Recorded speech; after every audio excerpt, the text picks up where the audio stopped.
Well, from broken radios to missing alerts to a flood response riddled with questionable action, tonight state leaders are demanding answers. It's a wake-up call that exposes what went wrong when lives were on the line. Yami Virgen investigates and joins us from Austin during this special session.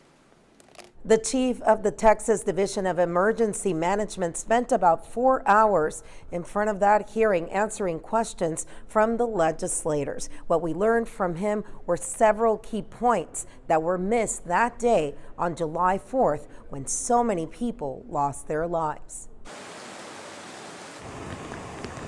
From delayed alerts to overwhelmed responders to poor radio communication, today's special joint hearing exposed at least 3 critical failures that may have cost lives during the deadly July 4th floods. One of the biggest takeaways came from former San Antonio firefighter and now the head of the Texas Division of Emergency Management, Chief Nim Kidd.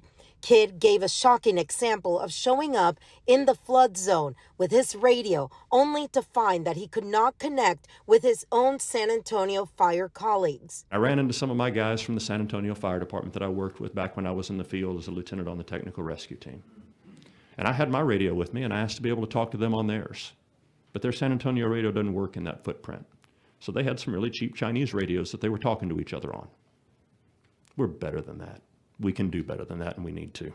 Kidd outlined 3 major systemic failures: a lack of interoperable communication across agencies, inadequate flood warning systems at known danger points, and a delayed, disconnected response that slowed research and rescue. Senator Jose Menendez of San Antonio pressed Kidd on the timeline of the alerts that could have saved lives. It appears that not everybody was talking to each other. And the fact that, at 1 o'clock, at 1:06 in the morning, there was so much rain falling, twice the amount that normally creates a flooding situation.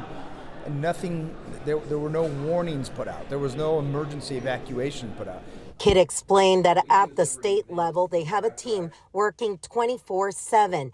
Acting as the alarm bell when they receive information from the National Weather Service. But at the county or city level, there's no guarantee that someone is awake or receiving the same information. There is no system in place today to ensure that County Judge X or Mayor Y or Emergency Manager Z is getting the same information that we are getting from the National Weather Service. We have an employee in Kerr County.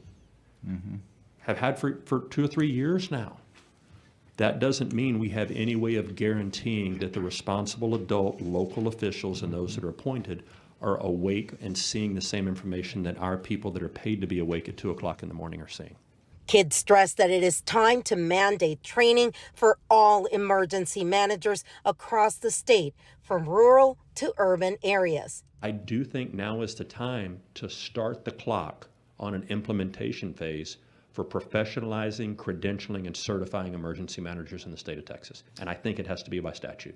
The director of DPS, Freeman Martin, highlighted the amount of work done by the Rangers and the University of North Texas to help identify victims. And in the emotional aftermath, families still struggled to bring loved ones home. Kristen Tips of San Antonio, the chair of the Texas Funeral Service Commission, was also waiting to provide testimony about the process families endured, since many small communities do not have their own medical examiner. Unfortunately, they're not in those small communities.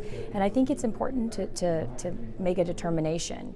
At what point do you need to send the loved one all the way to a medical examiner, and where they all are, and how that gets processed, instead of also maybe having just a mobile center there that's part of the disaster release brief plan. Do you guys have the money, the budget, to get something done when you're all done here with this hearing, with this committee?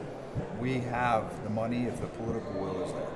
Fox SA has already filed open records requests with the city of San Antonio to find out more about those Chinese radios. We will be in Kerrville on July 31st also when the hearing moves to that county. Reporting from Austin, Yami Virgen, Fox SA.